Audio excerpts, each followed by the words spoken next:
পাকা আম ও 1 কাপ সুজি দিয়ে দুর্দান্ত স্বাদের একটা ব্রেকফাস্ট নিয়ে হাজির হলাম বন্ধুরা। আমি অঙ্কিতার মা, জিভে জল বাই অঙ্কিতা চ্যানেলে তোমাদের সবাইকে স্বাগত। তো দেখো, প্রথমেই যেটা করতে হচ্ছে সেটা আমটাকে আমি চালুনির মধ্যে গ্রেট করে নিয়ে পিউরিটাকে বের করে নিচ্ছি। আর এদিকে গরম কড়াইয়ের মধ্যে সুজিটাকে আমি ড্রাই রোস্ট করে নিচ্ছি। এখানে বড় কাপের 1 কাপ সুজি দিয়ে দিলাম। তো এটা শুকনো কড়াইয়ে ড্রাই রোস্ট করতে করতে দিয়ে দিলাম 1 চামচ মতো ঘি। তো ঘিটা দিয়ে আবারও খুব ভালোভাবে নাড়াচাড়া করে নিচ্ছি। তো এখানে যদি তোমরা ঘিটা অ্যাভয়েড করতে চাও সেক্ষেত্রে 2 চামচ মতো সাদা তেলও দিয়ে দিতে পারো, কোনো অসুবিধা নেই। তো এইভাবে খুব ভালোভাবে ড্রাই রোস্ট করে নিয়ে এখন এর মধ্যে দিয়ে দিচ্ছি গুঁড়ো করে রাখা চিনি।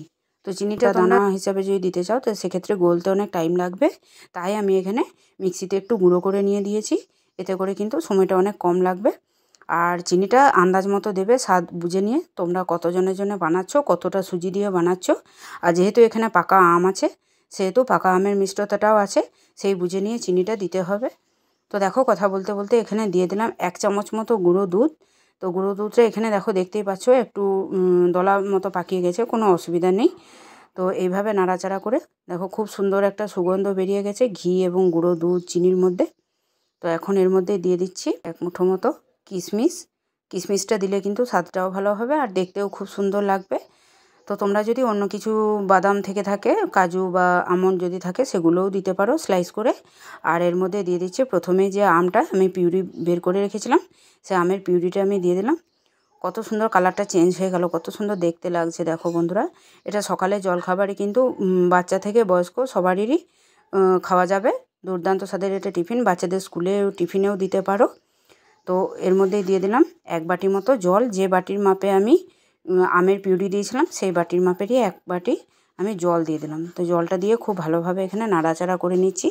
সুজিটা যেহেতু দলা পাকিয়ে গেছিলো, তো জলটা দিয়ে খুব ভালোভাবে নাড়াচাড়া করে একদম শুকনো করে, যেমন হালুয়া বানাই সেইভাবে কড়াইয়ের মধ্যে আমি একদম নাড়াচাড়া করে শুকনো করে নিলাম।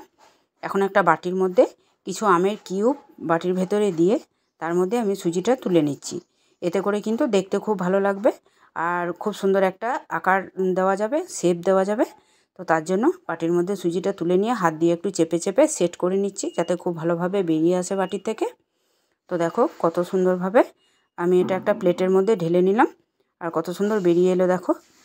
তো দুর্দান্ত স্বাদের এই পাকা আম ও সুজির এই রেসিপিটা একবার হলেও বাড়িতে ট্রাই করে দেখো এবং অবশ্যই আমাকে কমেন্ট করতে ভুলো না রেসিপিটা কেমন লাগলো। তো আজকে এই পর্যন্তই, ফিরে আসছি আবার অন্য কোনো দিন অন্য কোনো জিভে জল আনা রেসিপি নিয়ে। তো সবাই ভালো থেকো, সুস্থ থেকো। আর ভিডিওটা ভালো লাগে থাকলে সবাইকে একটু শেয়ার করে দিও। আর আজকে আমার চ্যানেল যারা প্রথম দেখছো অবশ্যই সাবস্ক্রাইব করে দিও।